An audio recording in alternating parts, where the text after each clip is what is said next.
Having more fun than a human being should be allowed to have. El Rushbo here on the cutting edge of societal evolution, meeting and surpassing all audience expectations every day. This is Susan in St. Louis. Great to have you. How you doing? I'm good, Rush. Thank you for taking my call. I love your phone. Whatever phone you're on, it's the best phone quality I've heard on a phone call in I don't know how long, so thank you. What kind of phone are you using?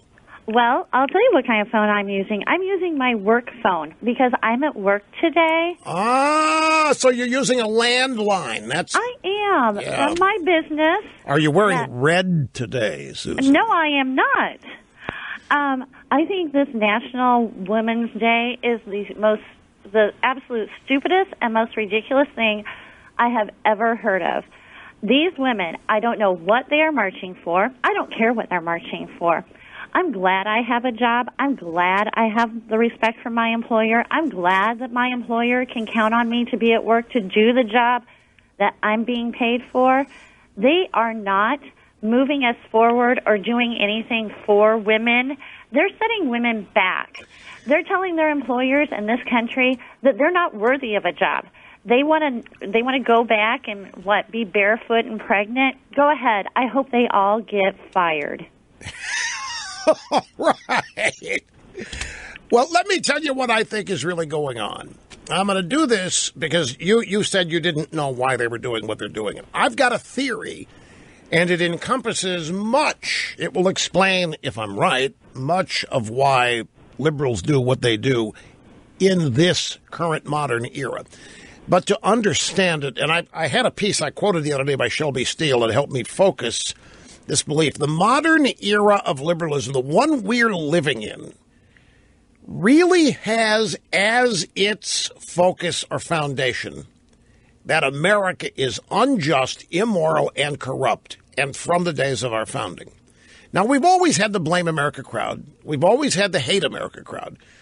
But we've now had at least 2 generations of education where this has been indoctrinated into the young skulls full of mush of young people. They've heard how horrible America was back in the days of slavery. They've heard how horrible America treated women. They've heard how horrible every minority group was treated. They've heard how mean-spirited the founders were. They've heard all kinds of literal lies. So I think you say, why are they marching today? Why are the college snowflakes? Why are these millennials incapable of dealing with anything other than what they believe?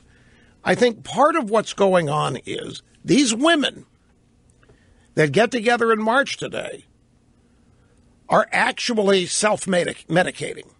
What they're saying is they had nothing to do with America's past. You can't blame them. You can't tie them to it. We're good people. We're not from America that is the reprobate America. And they're trying to stand out and basically inoculate themselves from what they've been taught and what they now believe as the absolute rotten history of this country and the United States. And I think it explains not all, of course. I mean, the genuine rioting, militant, destructive people have their own agenda, and it's not about anything nearly as deep as this. But I think in this case, it's about it's why the sports media, it's why the mainstream media is now just so totally gone on race.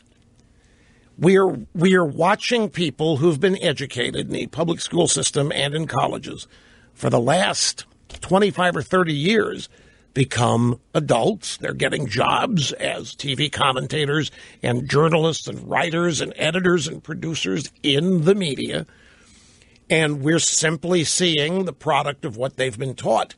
And they so hate what they've been told is this country's history and past that they want everybody to know they disagree with it and they've got nothing to do with it and they had nothing to do with it and don't blame them. I think that's a huge aspect. It's not all. It's not by any means the total explanation, but it's essentially an immunization. They're immunizing themselves against being associated with those horrible aspects of America that didn't exist in the first place, not to the extent that they've been taught. There are probably other reasons why they're out marching, to get noticed, to take the day off. Some of them, they're all unhappy. They're all pretty much miserable because everything they believe in doesn't work. It doesn't make them happy. They had 8 years of their, king. Every problem they had was supposed to get fixed, and everything got worse. So they have to face the reality that what they really believe in doesn't work, and it doesn't make people happy. So they're perennially angry and irritated and so forth. It's a multifaceted psychological explanation.